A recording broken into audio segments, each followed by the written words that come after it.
فاتحہ.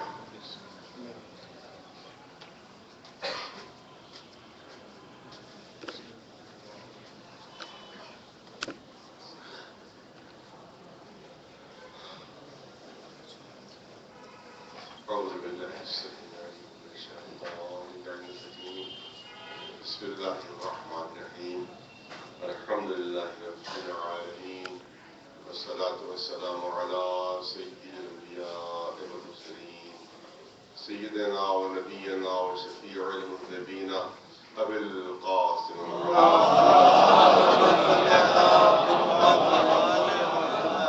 أهل بيته الطيبين الطاهرين المعصومين.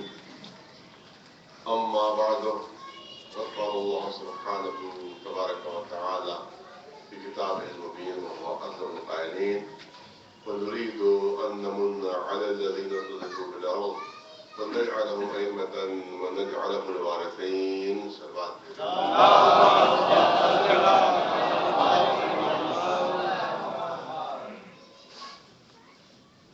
حاضرات امتحانی صورتحال مل رہی ہے کہ دانت میں شدید درد ہوا تو وہاں ڈاکٹر صاحب کو دکھایا تو انہیں روٹ کنالنگ ہوئی،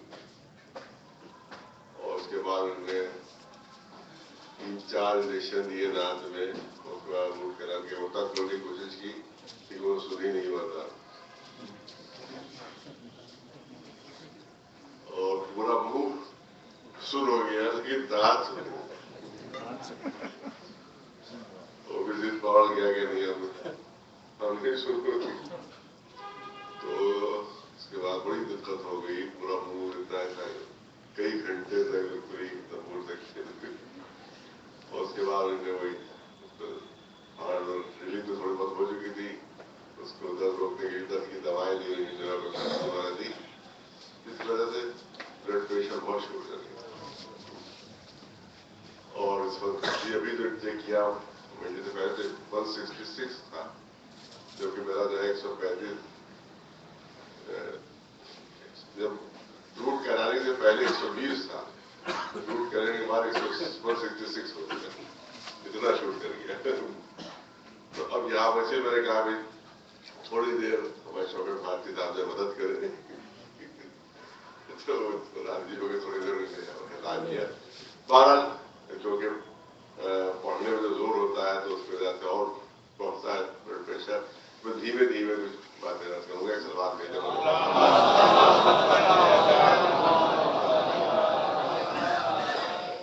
دیکھیے، میں نے عرض کیا تھا شروع میں کہ میں اور جو دیگر آئی میں معصومین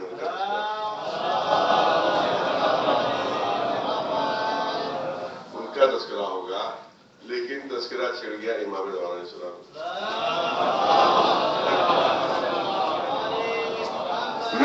بغیر ارادے کے معذرت نہیں، اور اس کے بعد اسی سے بات کرتی چلی گئی، پوری 2 بجے سے 3 بجے سے اسی پر ہو گئی. تو اب میں آج چاہتا ہوں کہ اسی ذہن میں، کیونکہ یہاں پر ایک واقعہ ہے، اس سے مجھے وقت مل گیا ہے، تاکہ میں آج ہمیں اپنے 5 امام محمد اللهم صل على محمد وآل محمد. وہ سلسلہ لے جائے جناب اس ہے کہ تذکرے سے آپ کو بیچ میں پتہ چل جائے گا کہ وہ لفظ کیا ہے. کیونکہ امام سے سوال ہوا تھا، ایک عیسائی بادل نے سوال کیا تھا. سوال یہ تھا کہ یہ بتائیے، تمام سوالات ہوئے تھے، آپ کو سب پورے معلوم ہی ہیں کہ سوالات کیا کیا ہوئے تھے، کہ کون سا وقت ایسا ہے کہ جو جنت کا وقت ہوتا ہے، اور جنت میں کیسا سما ہوتا ہے. امام نے اس کا جواب دیا تھا کہ جو صبح صادق کا وقت ہے وہی جنت میں ویسے ہی سما ہوگا. اور اس سے پوچھا تھا کون سی چیز ایسی ہے کہ جو خرچ کرنے سے گھٹتی نہیں ہے. کوئی دنیا میں اسی کو مثال موجود ہے کہ نہیں، کیونکہ آپ نے کہا کہ جنت میں جو نعمتیں ہیں وہ خرچ ہوتی جائیں گی مگر ذرا سا بھی نہیں گھٹیں گی. آپ لوگوں کا عقیدہ ہے تو دنیا میں کوئی مثال ہے. تو معلوم آپ نے جواب دیا تھا مولا نے کہ ایک شمع کا جلائیے، اسی شمع سے لاکھوں شمع روشن کر دیجیے تو اس کی شمع کی روشنی اتنی ہی رہے گی جو ہزاروں شمع روشن ہو جائے گی. ایک سلوات بھیجیے.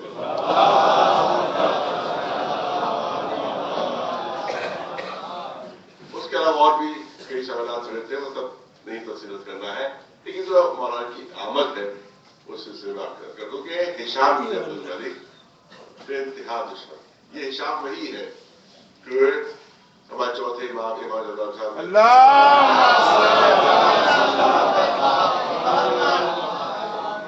اس وقت وہ خلافت کا اور ظاہری بادشاہ، تو خلافت نہیں کہتے بادشاہ بھی کہتے اس کو. تو اس وقت وہ بادشاہ نہیں بنا تھا وہ، اور حکومت پر قبضہ نہیں ہوا تھا. اس وقت وہ ولی عہد جس وقت وہ حج کے لیے گیا تھا، اور پورا واقعہ آپ کے سامنے ہے کس طرح سے اس نے کئی مرتبہ کوشش کی کہ وہ حجر اسود کو بوسہ دے دے، لیکن جب بھی وہ کوشش کرتا تھا اتنی بھیڑ تھی، اتنا مجمع تھا کہ مجمع تھک کے دیکھ کر اس کو کونے میں کر دیتا تھا. کئی مرتبہ اس نے کوشش کی مگر حجر اسود کو بوسہ نہیں دے سکا. آخر میں کونے میں تھک کر بیٹھ گیا اپنے خوشامدیوں کے ساتھ، اپنے درباریوں کے ساتھ. پھر اس نے یہ منظر دیکھا کہ ایک دورانی شکل کا جوان ہے، ایک دورانی شکل کی شخصیت ہے کہ وہ چلی آ رہی ہے. جیسے ہی وہ شخصیت آئی تو جتنا پورا مجمع تھا وہ کائے کی طرح پھٹنے لگا، کہ جس طرح سے جناب موسیٰ کے عصا سے دریائے نیل میں راستے بن گئے تھے، اسی طرح سے مجمع میں راستہ بنتا چلا گیا، کیونکہ فخر موسیٰ آ رہا تھا.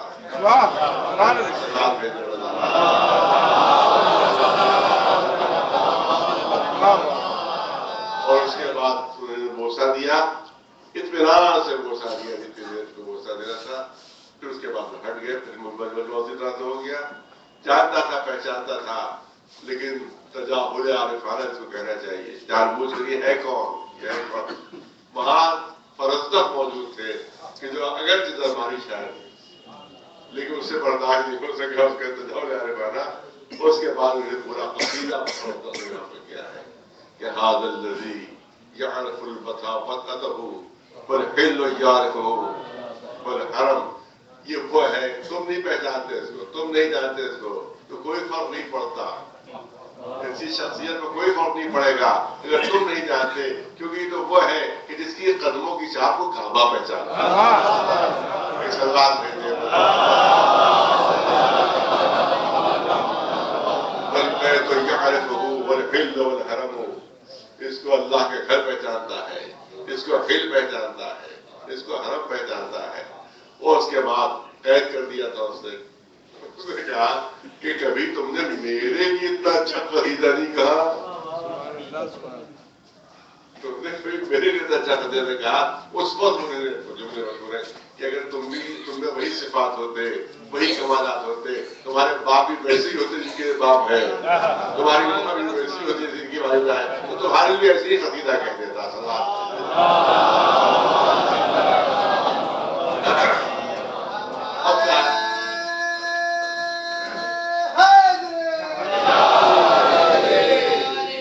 اس کے بعد آپ کو معلوم ہی ہے کہ قید کر دیا گیا تھا اور امام نے اس کو ایک ہدیہ تحفہ بھیجا تھا اور پھر وہاں سے واپس کیا کہ میں نے پیسوں کے لیے، دولت کے لیے آپ کی مداح نہیں کی تھی، محبت وضع کی تھی. کہ امام نے کہا نہیں، جو چیز ہم دے دیتے ہیں واپس نہیں لے سکتے. کیونکہ تفصیل اسی فرض نہیں کر رہا ہے تو دشمنی میں اضافہ ہوا، شدید دشمنی.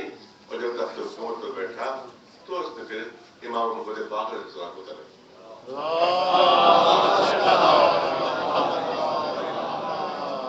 اور جب امام کو طلب کیا تو روایت کہتی ہے، تاریخ کہتی ہے 3 دن تک دربار سے باہر منتظر رکھا. اجازت نہیں دی اندر آنے، بلا لیا، طلب کر لیا، مگر 3 دن تک دربار سے باہر منتظر رکھا تاکہ دنیا کو ایک توہین کی کیفیت بڑھ جائے، تذلیل تحقیر کی کیفیت بڑھ جائے کہ دیکھیے ان کی کوئی وقت نہیں، معاذ اللہ، ان کی کوئی عزت نہیں، معاذ اللہ. لہٰذا 3 دن تک. اس کے بعد 3 دن بعد پوری پلاننگ اس نے کی، پوری پلاننگ کی اس نے کہ دنیا بھر کے جتنے بھی ماہر تیر انداز تھے ان سب کو اس نے جمع کر لیا، کیونکہ وہ پوری طرح تحقیق کا جو عجیب چیز ہے، پوری طرح سے تحقیق کر چکا تھا کہ نہ تو کسی جنگ میں حصہ لیا امام نے، نہ کسی سے فنون جنگ سیکھے. جب پوری طرح سے اس کے جاسوسوں نے پوری طرح سے خبر دے دی، پوری طرح سے جب تحقیق ہو گئی تب اس نے پلاننگ کی کہ بھائی ان کو معاذ اللہ ان کو رسوا کر دیا جائے، کہ تحقیر ہو جائے، کہ تذلیل ہو جائے، تذلیل ہو جائے. لوگ ہنسے کہ صاحب دعوے تو بہت ہیں لیکن اہل بیت میں کوئی کوئی فضل و کمال نہیں پایا جاتا ہے. لہذا اس کے بعد جو ہے وہاں کے اوپر تیسرے دن جو بلایا گیا، تیسرے دن دربار میں وہ داخلے کی اجازت ملی. ظاہر ہے کہ 3 سفر تھے، لمبے سفر تھے، تشریف لائے تھے. اس کے بعد 3 دن تک باہر منتظر رکھا تھا تو کتنی خستگی ہوگی، کتنے تھکے ہوئے ہوں گے. اور ان کی عمر بھی زیادہ تھی اس وقت امام کی. اس پر اس نے بجائے اسی کے بیٹھنے کو کہے، بجائے اس کے یہی کہے کہ تشریف رکھیے، آرام کیجیے. فوراً ہی جیسے امام داخل ہوئے کہا کہ بھائی دیکھیے اتنے بڑے بڑے دنیا کے تیر انداز موجود ہیں جو اپنی مہارت کا مظاہرہ کر رہے ہیں، آپ بھی ذرا سا اپنی مہارت کا مظاہرہ کیجیے. اب امام نے یہ نہیں فرمایا کہ میں تیر اندازی جانتا ہوں. یہ عجیب چیز ہے. آپ دیکھیں کہ مولا علی نے 80 سے زیادہ جنگیں لڑی، کبھی تیر استعمال نہیں کیا، کبھی تیر استعمال نہیں کیا. بلکہ روایت کہیں ملتا ہے کبھی نیزہ بھی استعمال کیا. کیونکہ تیر کا مطلب یہ ہوتا ہے تیر ہمیشہ دھوکے سے مارا جاتا ہے. کیونکہ اگر دھوکے سے نہ مارا جائے گا تو بھی دشمن جو ہے بچ جائے گا تیر سے. لہٰذا مولا علی نے کبھی تیر استعمال نہیں کیا، کیونکہ مولا ہمیشہ سامنے آ کر ضربت لگاتے تھے، چھپ کر حملہ نہیں کرتے تھے. ایسا بات میں نے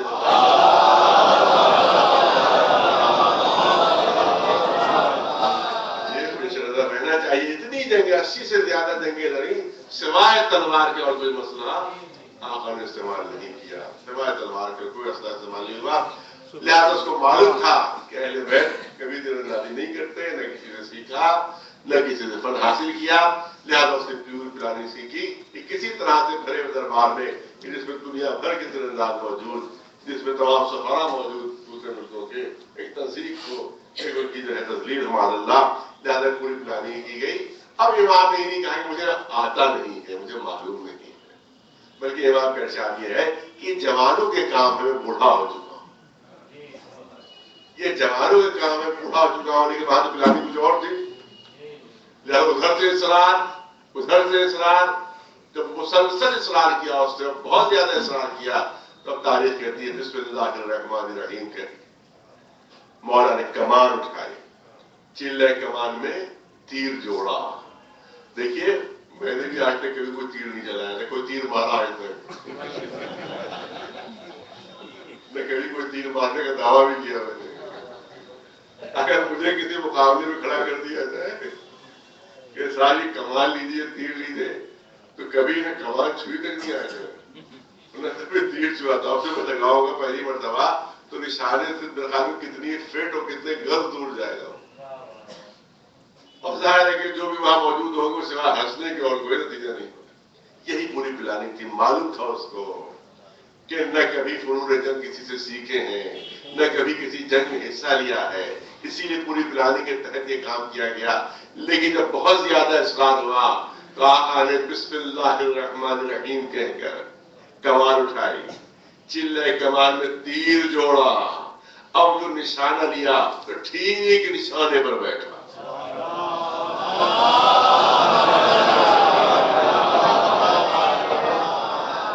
ٹھیک نشانے پر بیٹھا. میرے خیال میں یہی چیز دیکھ کر اس کا بلڈ پریشر بڑھ گیا ہوگا. سلمان میں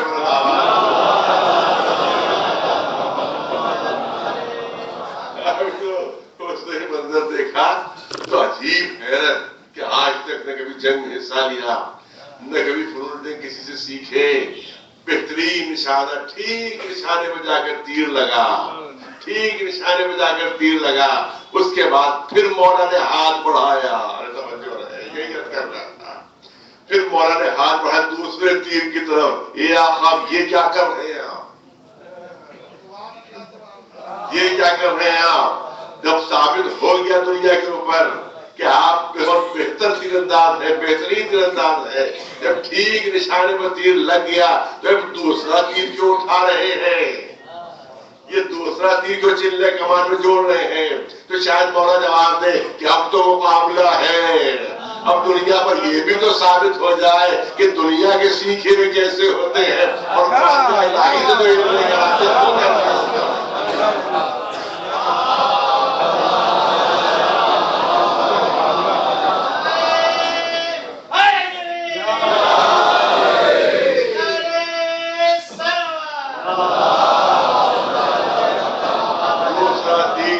چلے کمان میں جوڑا، دوسرا تیر چلے کمان میں جوڑا، اب جو نشانہ لیا تو پچھلے تیر کے پشت میں جا کر پیوست ہوا، جو تیر پہلے مارا تھا اس کی پشت میں جا کر پیوست ہوا، پھر تیسرا تیر اٹھایا، وہ نشانہ لیا، وہ دوسرے تیر کی پشت میں جا کر پیوست ہوا۔ اسی طرح تاریخ کہتی ہے کہ 9 تیر لگاتار چلائے اور ہر تیر پچھلے تیر کی پشت میں جا کر پیوست ہوا، اور فضا میں 9 تیروں کا ایک سلسلہ قائم ہو گیا، فضا میں 9 تیروں کا ایک سلسلہ قائم ہو گیا۔ یہاں تک تو آپ نے سنا ہوگا، مگر ذرا سا میں اس میں اضافہ کرنا چاہتا ہوں۔ مجھے اتنا بتا دیجیے، بہت بافہم مجمع ہے، چند نیا کوئی رخ خود آپ کے سامنے پیش کر سکوں۔ آپ دیکھیں سامنے یہاں پر دیوار موجود ہے، میں نے اس میں کیل ٹھوکی، ایک کیل ٹھوکی اس میں، پھر کچھ ایسا اس میں انداز تھا کہ اس میں دوسری کیل بھی ٹھک سکے، میں نے ایک دوسری کیل ٹھوکی اس میں، تیسری کیل ٹھوکی، تو اگر پہلی کیل بہت مضبوطی سے اندر نہیں ٹھکی ہوئی ہے تو بقیہ 2 کلو کا بوجھ برداشت نہیں کر سکتی۔ میں بھرپور توجہ چاہوں گا کہ اگر پہلی کیل بہت مضبوطی سے اندر نہیں ٹھکی ہوئی ہے تو پھر وہ 2 کلو کا بوجھ برداشت نہیں کر سکتی، وہ اکھڑ کے 2 کلو سمیت نیچے گر جائے گی۔ اگر لگاتار 9 کیلیں اسی ایک کیل میں ٹھوک دیجیے تو اس کا مطلب بہت ہی زبردست طاقت کی ضرورت ہوگی اس پہلی کیل کو ٹھوکنے میں۔ اس کا مطلب یہ ہے کہ پہلا تیر اتنی بھرپور طاقت سے لگا تھا کہ 8 تیروں کا بوجھ سنبھال سکا، 8 تیروں کا بوجھ وہ ایک تیر سنبھال سکا۔ تو میں تو سمجھتا ہوں کہ مولا نے پہلا تیر اسی طاقت سے چلایا تھا جیسے جس طاقت سے مولا علی نے در خیبر اٹھایا۔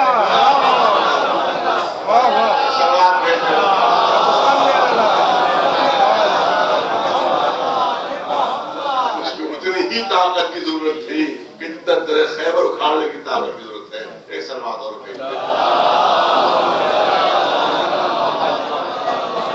اور شاید نہیں کے لیے آیت اتری ہے کہ فَبُہِتَ الَّذِي كَفَرَ، مبہوت ہو گیا، مبہوت ہو گیا۔ اس کے بعد یہی پھر ساختہ اس کے زبان پر یہ آیا کہ فرزند رسول یہ بتائیے کہ آپ نے سیکھا کہاں سے؟ دیکھیے اسی سے کھل گیا رہا، یہ بتائیے کہ آپ نے سیکھا کہاں سے؟ کیونکہ جاسوس کو تو تحقیق ہو چکی تھی، میں نے کہیں سے سیکھا ہے، میں کہیں سے اس کو حاصل کیا ہے، لہذا پہلا جملہ زبان پر یہی آیا۔ اسی سے نتیجہ نکلتا ہے کہ پہلے سے توحید کر چکا تھا، یہ بتائیے سیکھا کہاں سے؟ سیکھا کہاں سے؟ مولا کا جواب کہ ہم اہل بیت کا علم دنیا میں نہیں سیکھا جاتا، ہم اللہ کی بارگاہ کا علم لے کر آتے ہیں۔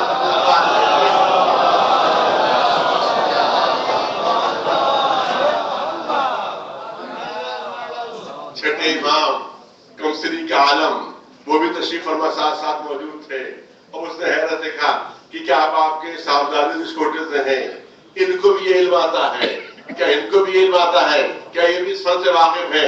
تو مولا نے کلیہ بیان کیا، توجہ ہے، مولا نے کلیہ بیان کیا کہ صغیرنا و کبیرنا سوا، ہمارے چھوٹے بڑے سب برابر ہیں۔ ایسا بات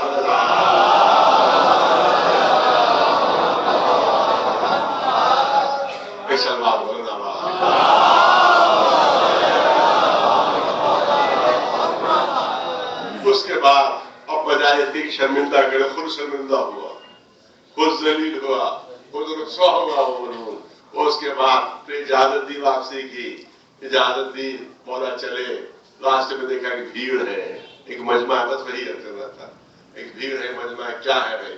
یہ صاحب یہ سب عیسائی مذہب سے تعلق رکھتے ہیں، یہ سب ایک بہت بہت پرانا کوئی پادری ہے، کوئی بہت پرانا راہب ہے کہ جو سال میں ایک مرتبہ نکلتا ہے، سارے اس کے متقدین جمع ہوتے ہیں، اس سے دعائیں منگواتے ہیں، اس سے سوالات ہوتے ہیں، اس کے بعد پھر وہ پھر اپنے عبادت گاہ میں چلا جاتا ہے۔ مولا بھی وہیں پر رک گئے، کھڑے ہو گئے۔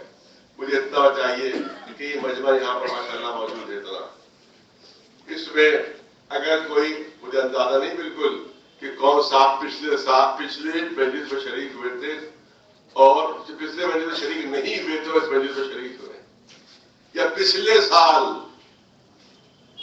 کوئی صاحب ایسے کہ جو شریک نہیں ہوئے تھے اور اس سال شریک فرما نے کہا کہ آپ پچھلے سال آپ نہیں تھے، اس وجہ سے مجمع میں اندازہ نہیں ہو سکتا کہ کون نیا آدمی آیا ہے کون بہت پرانا آدمی آیا ہے. پوری توجہ ہے، عجیب چیز پیش کر رہا ہوں. اور جیسے ہی وہ 100 سال سے زیادہ سن تھا اس کا، جیسے ہی وہ باہر نکلا مجمع ہی کے اندر امام موجود تھے، مجمع ہی کا ایک جز تھے، مجمع ہی کا ایک پارٹ تھے. لیکن جیسے ہی اس نے پورے بڑے مجمع کے اوپر جو کئی ہزار کی تعداد میں تھا، جیسے ہی نگاہ ڈالی تو امام کے چہرے پر آ کر تھم گئی. سبحان اللہ. امام کے چہرے پر آ کر رک گئی کہ آپ کو تو اس سے پہلے میں نے کبھی نہیں دیکھا. اس کا مطلب ہے کہ چہرے میں کچھ ایسی کشش تھی، کچھ ایسا جذب تھا کہ ہزاروں کے مجمع میں بھی اس کی نگاہ اسی چہرے پر رکی. ایسا بات ہے.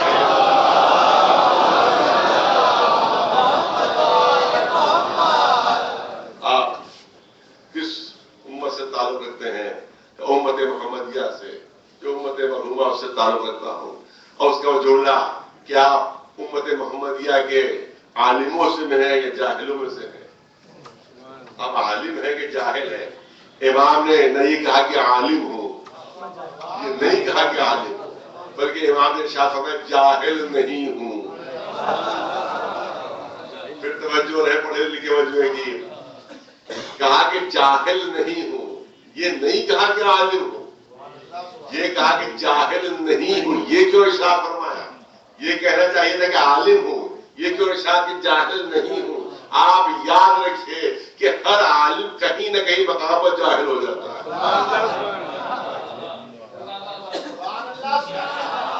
ہر عالم کسی نہ کسی مقام پر جاہل ہو جاتا ہے. آپ دیکھیں کتنے اپنے کو نہیں کہوں گا کتنے ہی بڑا عالم کیوں نہ ہو، ممبر میں پڑھ رہا ہے لاؤڈ اسپیکر خراب ہو گیا، اب بلایا جا رہا ہے ادھر سے ادھر سے، آئیے بھیا ٹھیک کیجیے. بھائی آپ اتنے بڑے عالم آپ ٹھیک کیجیے. اب اتنے بڑے عالم تھی، کتابیں لکھ چکی تھی، تقریریں کر چکے، آپ کے علم کا ڈنکا بج رہا ہے لاؤڈ اسپیکر خراب ہوا، ٹھیک کیجیے. معلوم ہے کہ اس مسئلے میں جاہل ہے، اس علم میں جاہل ہے، اس معاملے میں جاہل ہے. ٹیلی فون خراب ہو گیا، معلوم ماہر فن آ رہا ہے، بہت بڑے عالم ہے مگر یہاں پر جاہل ہو گئے. ٹی وی خراب ہو گیا، بہت بڑے عالم ہیں مگر اس مسئلے میں جاہل ہو گئے. بلکہ یہی نہیں، بلکہ جو دل کا ڈاکٹر ہے، آنکھیں خراب ہوتی ہے تو آنکھوں کے ڈاکٹر کو دکھا رہا ہے، یہاں پر وہ جاہل ہے. آپ دیکھیں کتنے علم کے شعبے کھل گئے ہیں. ایک آنکھوں کے ڈاکٹر میں بھی مرض الگ الگ ہے، طرح طرح کے امراض ہیں، ہر مرض کا ڈاکٹر الگ، ہر ایک کا ڈاکٹر الگ. اس کا مطلب ہے ایک مسئلے میں عالم ہے تو دوسرے مسئلے میں وہ جاہل ہو جاتا ہے. تو کوئی ایسا عالم نہیں جو کہیں نہ کہیں جاہل نہ بن جائے، کسی نہ کسی مسئلے میں جاہل نہ بن جائے. امام نے یہ نہیں کہا کہ عالم ہو، بلکہ یہ ارشاد فرمایا جاہل نہیں ہو، جاہل نہیں ہو. میں تو سمجھتا ہوں کہ امام کے اس ارشاد میں توجہ رہے، امام کے اس ارشاد میں اور مولا علی کے اس دعوے میں کہ سلونی سلونی بنیادی طور پر کوئی فرق نہیں ہے. امام کا یہی ارشاد تھا جاہل، یعنی جو دل چاہے پوچھو، کسی علم میں جاہل نہیں پاؤ. ایسا بات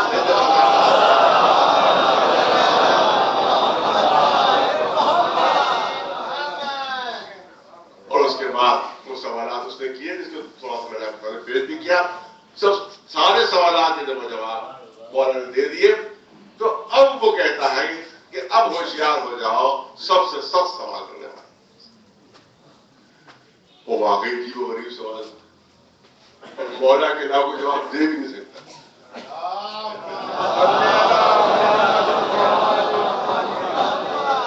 ایک عجیب محمد تھا، ایک عجیب پہلی تھی جو اس نے پوچھی، مولا کے علاوہ وہ جواب نہیں دے سکتا.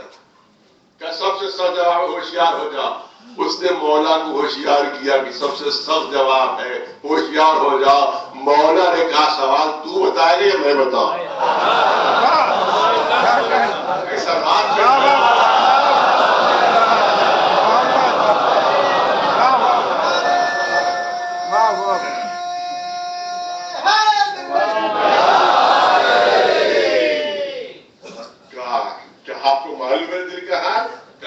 حجت خدا ہیں، ہمیں الہی نمائندے ہیں، ہمیں ہر ایک کے دل کا حال معلوم ہے. ہاں بتا تو نہیں پوچھ رہا ہے عزیر پیغمبر کے سلسلے میں، کہاں میرا سوال یہی ہے کہ یہ بتائیے. اب سے سوال دہرایا کہ یہ بتائیے، ایک سوال ہے محمد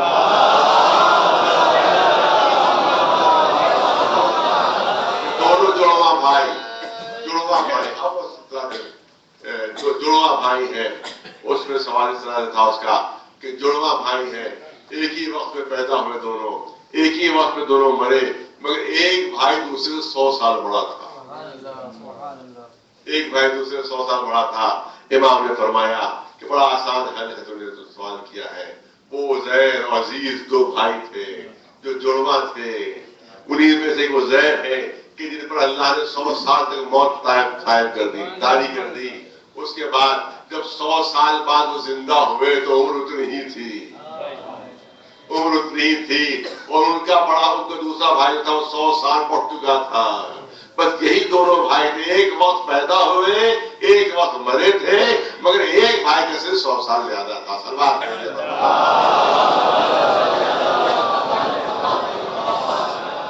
اب امام کا تذکرہ آ گیا ہے، میں چاہتا ہوں اسی بات اس پر مکمل کر دوں اپنی مجلس کو. یہ امام کون ہے؟ امام وہ ہے کہ رسول اللہ نے سلام کہلوایا. جناب جابر بن عبداللہ انصاری، اے جابر اللہ تمہیں اتنی عمر دے گا کہ تم 5ویں محمد کی زیارت کرو.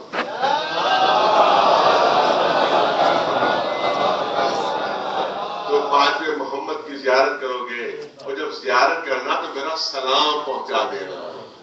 آج گفتگو ہوتی ہے کہ امام ابو علیہ السلام کہنا چاہیے نہیں کہنا چاہیے. رسول نے فیصلہ کر دیا کہ ہر امام علیہ السلام ہے، اور جب دنیا میں آنے سے پہلے سلام ہو سکتا ہے تو بظاہر دنیا کے جانے کے بعد بھی سلام ہو سکتا ہے. سلام کہتے ہیں.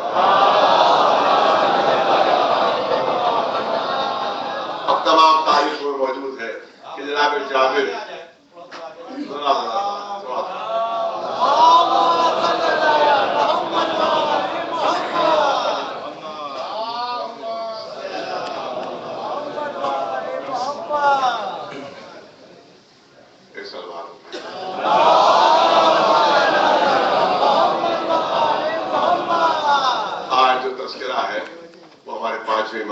امام باقر السلام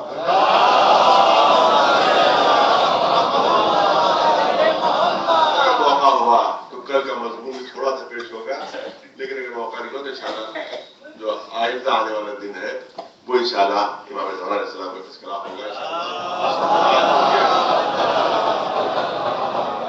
کیونکہ میں نے نیت کی تھی کہ دیگر اماموں کا تذکرہ ہوگا، لہذا اس کو عملی شکل دینے کے لیے آج میں تذکرہ کر رہا ہوں کہ وہ اب امام ہمارے رسول اللہ علیہ السلام کہلوائے.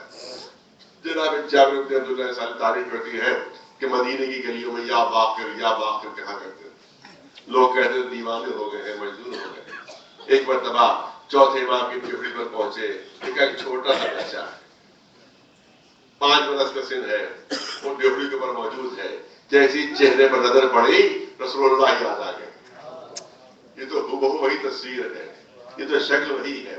اس کے بعد روایت کہتی ہے کہ جابر قریب پہنچے اور کہا امام سے کہ 5 برس کا سن تھا ہمارے 5 امام، کہا کہ ذرا سا صاحبزادے آگے بڑھیے، ذرا سا آگے بڑھے، کہا ذرا سا پیچھے ہٹیے، ذرا سا پیچھے ہٹے. فوراً زبان پر آیا کہ حاضی شبیہۃ رسول اللہ، صورت بھی مل رہی ہے، چال ڈھال بھی وہی ہے، صورت بھی مل رہی ہے، چال ڈھال بھی وہی ہے. اس کے بعد 100 برس سے زیادہ سن، توجہ رضا کرنا چاہتا ہوں، 100 برس سے زیادہ سن تھا جناب جابر کا. امام کا سن تھا کل 5 برس کا. زانو ادب طے کر کے بیٹھے، اے آقا کچھ تعلیم دیجئے، اے آقا کچھ سکھائیے، اے آقا اپنی شاگردی میں لے لیجئے. 100 برس کا بوڑھا صحابی، 5 برس کا ہمارا امام، اور بوڑھا صحابی کہہ رہا ہے کہ کچھ شاگردی میں دیجیے، کچھ تعلیم دیجیے، مجھے کچھ تعلیم نہیں دے. یہاں پر کرنا چاہتا ہوں کہ جابر خود تعلیم حاصل بھی کرنا چاہتے تھے اور دنیا کو تعلیم دینا بھی چاہتے تھے. تعلیم حاصل بھی کرنا چاہتے تھے، دنیا کو تعلیم دینا بھی چاہتے تھے کہ صحابیت کتنی ہی بوڑھی کیوں نہ ہو جائے، جب امامت کا سامنا ہوگا تو شاگردی اختیار کرنا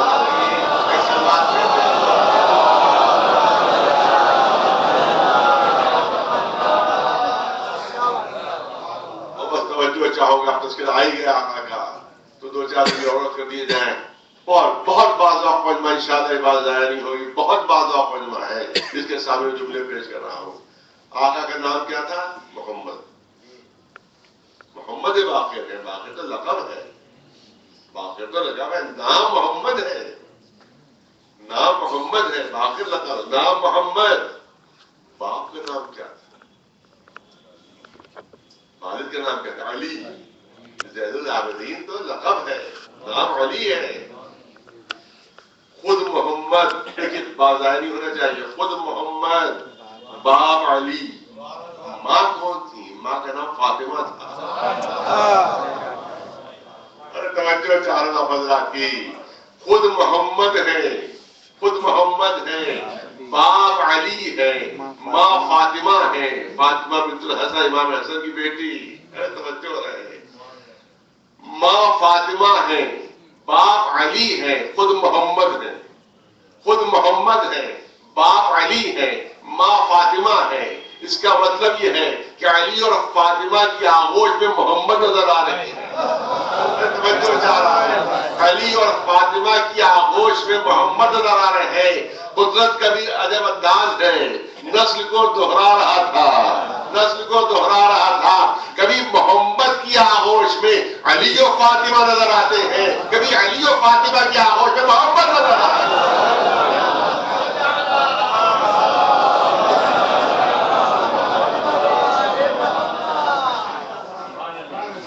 اس کے بعد ظاہر ہے کہ تفصیل کا موقع نہیں ہے ہمارے پاس میں، امام کی سیرت پر اتنی بھی گفتگو کم ہے، بس ایک رخ اور کرنا چاہتا ہوں بس، اور وہ رخ ہے کہ امام ایک کھیت میں کام کر رہے ہیں، اور اس کے بعد ایک صوفی جن کو اپنے صوفی ہونے پر بہت زیادہ ناز تھا، ترک دنیا کر چکے تھے، وہ جیسے گزرے دیکھا گرمی کا عالم ہے اور مولا کھیت میں اپنے غلاموں کے ساتھ، نوکروں کے ساتھ کام میں مصروف ہے، پسینے سے شراب ہو رہے ہیں۔ فوراً وہ رک گئے، دو چار ساتھی ان کے ساتھ بھی تھے، خوش آمدید کے ساتھ تھے، کہ یہ دیکھو یہ فرزند رسول ہے، دیکھو طلب دنیا میں یہ کتنا پسینہ بہا رہے ہیں، دنیا کی طلب میں پسینہ بہا رہے ہیں، اور اگر اسی حالت میں دنیا سے رخصت ہو گئے تو بارگاہ الہی میں کیا جواب دیں؟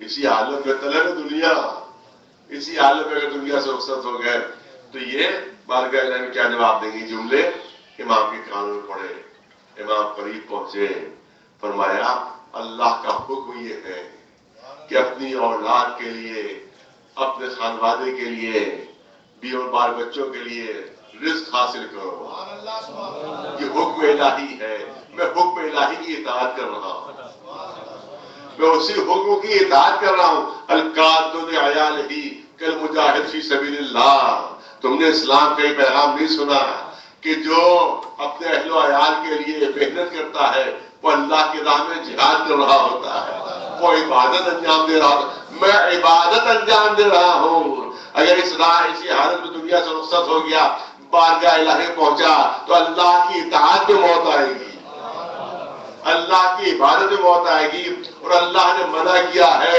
کہ دیکھو اپنے کھانا پینا جو ہے وہ لوگوں کے اوپر ذمہ داری نہ ڈالو، اور تم دنیا کی روٹیاں توڑ رہے ہو، یہ بتاؤ تم مر گئے تو بارگاہ الہی میں کیا جواب؟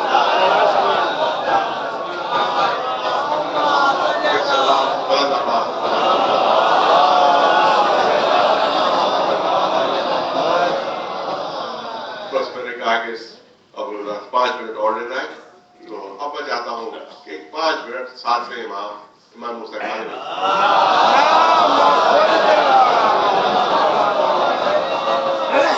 بلکہ ایک چیز اور عرض کر دوں آپ کے ساتھ، میں نے شاید پہلی مجلس میں کہا تھا کہ ہر ایک کا تذکرہ ہونا چاہیے، کوئی سب کے سب محمد ہے،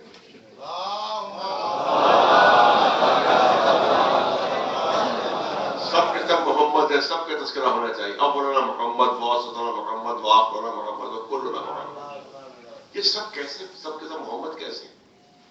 میں چاہتا تھا تو بچوں سے گفتگو ہو جائے، جوانوں سے گفتگو ہو جائے. یہ سب کے سب محمد کیسے؟ میں چاہتا ہوں اس کی زیادہ توضیح ہو جائے. سب محمد ہیں، یہ کیسے؟ یہ کیسا ارشاد؟ ایک مثال کے ذریعے سے بات واضح ہو سکتی ہے. آپ جب بھی ہیرا خریدنے جائیں گے جوہری کی دکان پہ، تو ہیرا کبھی بالکل گول نہیں ہوتا. ہیرا کبھی بالکل مدور نہیں ہوتا. جیسے کانچ کی گولیاں ہوتی ہیں ویسا ہیرا نہیں ہوتا. ہیرا ہمیشہ پہلودار ہوتا ہے. ہیرے ہمیشہ رخ ہوتے ہیں. ہیرا بالکل گول اور مدور نہیں ہوتا جیسے شیشے کی گولیاں ہوتی ہیں، بلکہ ہمیشہ ہیرے میں رخ ہوتے ہیں، ہمیشہ ہیرے میں پہلو ہوتے ہیں. تو بس یوں ہی سمجھ لیجیے، بہت توجہ چاہوں گا، یوں سمجھ لیجیے کہ دست قدرت نے حقیقت محمدیہ نام پہ ہیرا خلق کیا. پڑھے لکھے بچے کی توجہ چاہوں گا کہ دست قدرت نے حقیقت محمدیہ نام کا ایک ہیرا خلق فرمایا. پھر دست قدرت نے اس ہیرے کو اس طرح سے تراشا کہ اس میں 14 پہلو پیدا ہو گئے، اس میں 14 رخ پیدا ہو گئے. ہیرا ایک ہے، پہلو 14 ہے. ہیرا ایک ہے، رخ 14 ہے. اسی لیے رسول نے فرمایا کہ ہم سب کے سب محمد ہیں. صلوات بھیجیں.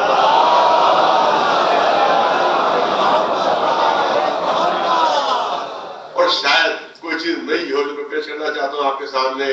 آپ دیکھیں کہ سب کے سب محمد، سب کے سب محمد. اور اب آپ کو پھر یاد دلا دو کہ جس وقت شیطان نے جناب آدم کے سجدے سے انکار کیا تھا تو کیا جواب دیا گیا تھا؟ کیا کہا؟ ام کنت من العالین، ام کنت من العالین. کیا تو عالین میں سے ہو گیا؟ کیا تو عالین میں سے ہو گیا؟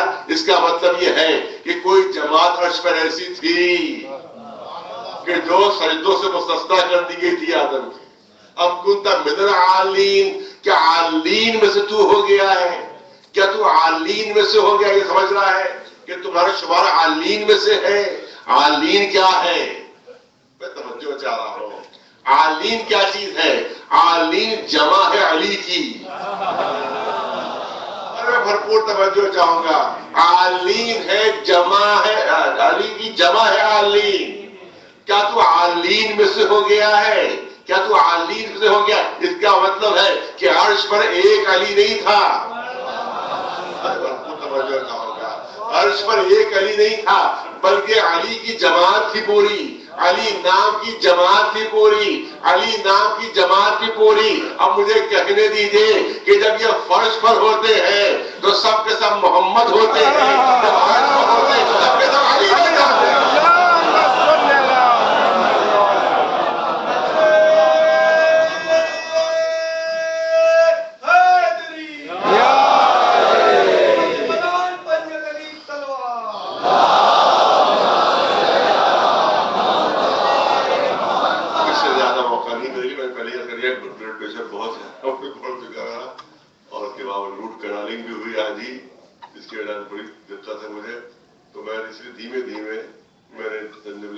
پیش کیے ہیں. اب میں چاہتا ہوں کہ مسائل بھی پیش کرتے ہیں اسی سلسلے میں کہ ہمارے 5 امام محمد باقر علیہ السلام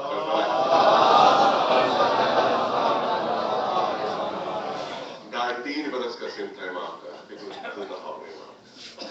کربلا کے میدان کے جو گواہ، مسائل کے گواہ.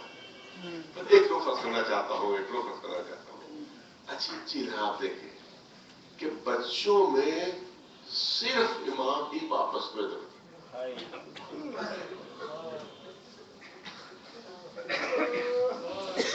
کوئی بھی بچہ مدینے واپس نہیں ہوا کیونکہ نسل امام کو محفوظ رکھنا تھا، اس لیے امام پہنچے تھے. ہمارے 5 بچوں میں امام کے علاوہ کوئی بچہ واپس نہیں پہنچا. بس 2-3 جملے سن لیجیے. تاریخ میں آپ کے سامنے پیش کرنا چاہتا ہوں. ایک ہلکا سا خاکہ جو بنتا ہے وہ آپ کے سامنے پیش کرنا چاہتا ہوں، کیونکہ تاریخ میں بہت زیادہ ڈیٹیل اور تفصیل موجود نہیں ہے. تاریخ میں بس اتنے جملے موجود ہیں کہ جب مدینے سے قافلہ چلا ہے تو 52 بچے ساتھ ہیں. 52 بچے ساتھ تھے، مگر کیا بچے کربلا میں زندہ رہے؟ نہیں، صاحب اجازت الخلق تحریر کرتے ہیں کہ جب جناب عباس رخصت کے لیے آئے اور جس وقت ان کو پانی لانے کی اجازت ملی ہے، اور جب بچوں کو پتا چلا کہ جناب عباس مرنے جنگ کرنے جا رہے ہیں، تو وہ لکھتے ہیں کہ سارے بچے خیموں سے فریاد کرتے ہوئے نکل آئے، مگر تعداد کتنی لکھی؟ چلے تھے 52، لکھتے کہ تعداد کل 28 تھی۔ اس کا مطلب یہ ہے کہ شہادت امام حسین سے پہلے 52 میں سے 24 بچے دم توڑ گئے، پیاس سے مر چکے تھے، پیاس سے دم توڑ چکے تھے۔ اور جو صاحب اجازت سے منظر کسی کی، اس سے آپ کا اندازہ ہو جائے گا۔ وہ کہتے ہیں بچے خیموں سے باہر تو نکل آئے تھے، مگر عالم یہ تھا کہ 2 قدم چلتے تھے زمین پر گر پڑتے، 2 قدم چلتے تھے زمین پر گر پڑتے تھے اور فریاد کرتے تھے کہ ہائے پیاس ہمارا کلیجہ بھول دیتے تھے، ہائے پیاس ہمیں مارے ڈال نہیں ہے۔ تھوڑی دیر چلتے تھے پھر زمین پر گر پڑتے تھے۔ اس وقت امام نے فرمایا تھا، بات دیکھ رہے ہو کتنے بچے جو پیاس سے دم توڑ چکے تھے۔ اس کا مطلب یہ ہے کہ مدینے سے 52 بچے چلے گئے، مگر عصر عاشور سے کچھ پہلے شہادت امام حسین سے کچھ پہلے 28 بچے زندہ تھے، 24 بچے دم توڑ چکے تھے۔ اب بعد شہادت امام حسین جب خیموں میں آگ لگی ہے، جب بیویوں کے سروں سے چادریں چھنی ہیں، اس وقت ان 28 بچوں کو موجود بھی رہنا چاہیے تھا، ان 28 بچوں کو ملنا چاہیے تھا۔ لیکن آپ کو معلوم ہے روایت کہ جس وقت جناب زینب بچوں کو تلاش کرنے نکلی ہے تو ادھر جاتی ہے ادھر جاتی ہے اور بچے نہیں مل رہے تھے، یہاں تک کہ فرات کا رخ کر کے آپ نے فریاد کی تھی، اے بھیا بات مدد کے لیے آ جاؤ، بچے نہیں مل رہے ہیں۔ اور جب پورے میدان سے بچوں کو تلاش کیا تھا تو کل 12 بچے ملے، 52 بچے مدینے سے چلے۔ شہادت حسین سے پہلے 28 زندہ تھے اور شام غریبہ میں جناب زینب کو کل 12 بچے ملے۔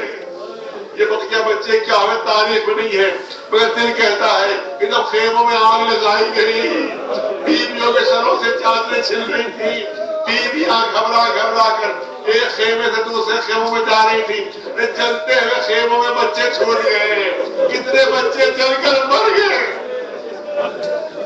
اس کے بعد کا مطلب یہ ہے کہ شام غریبہ میں 12 بچے موجود تھے، تو جب 12 بچے موجود تھے تو ان 12 بچوں کو تو واپس مدینے پہنچنا چاہیے تھا، مگر بچہ نہیں کوئی پہنچا، کیونکہ جو بھی ماں وہاں پہنچی تھی، آج بھی تاریخ موجود ہے کہ جیسے یہ قافلہ مدینے کے قریب پہنچا تو ہر ماں فریاد کر رہی تھی، اے نانا کے مدینے ہمیں قبول نہ کرنا۔ جب ہم چلے تھے تو ہماری گودیاں بھری ہوئی تھی، جب واپس آئے تو ہماری گودیاں خالی۔ یہ بچے کیا ہوئے؟ کیونکہ تاریخ میں صرف جناب سکینہ کی شہادت ملتی ہے اس کے علاوہ کسی بچے کی شہادت زندہ شام میں نہیں ہوئی ہے۔ تو یہ بچے کیا ہوئے؟ اگر آج بھی اس راستے میں کوئی سفر کرے، جس راستے کے اوپر بیویوں کو قید کر کے لے جایا گیا تھا، تو آج بھی چھوٹی چھوٹی قبریں بنی ہوئی ہیں کہ جہاں مجاور موجود ہیں، تو یہ بتاتے ہیں کہ ان بچوں کی قبریں ہیں جو بیویوں کے ساتھ ساتھ تھے۔ کون سا ظلم ہو گیا کہ بچے راستے میں مر گئے، اداداروں دیکھ کٹاوا اونٹوں پر چھوٹے چھوٹے بچوں کو بٹھا دیا گیا، ماؤں کو ساتھ بٹھایا گیا، مگر ماؤں کے ہاتھ پسے گردن سے باندھ دیے گئے۔ شیخ کا حکم تھا کہ اونٹوں کو تیزی سے دوڑایا جائے، جب اونٹ تیزی سے دوڑتے تھے تو بچے اونٹ کو سنبھل نہ پاتے تھے، جب گرنے لگتے تھے ماں کو مدد کے لیے پکارتے تھے، اے ابا ہمیں بچا لیجیے۔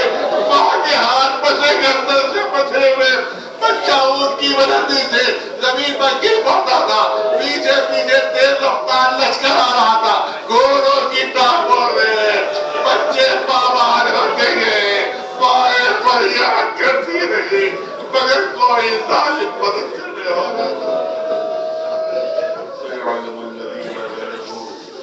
أيام القرن ينقلبون على نعمة الله القوم الغالبين گزارش ہے مرتبہ سورہ حمد 3 مرتبہ سورہ توحید جملہ مومنین مومنات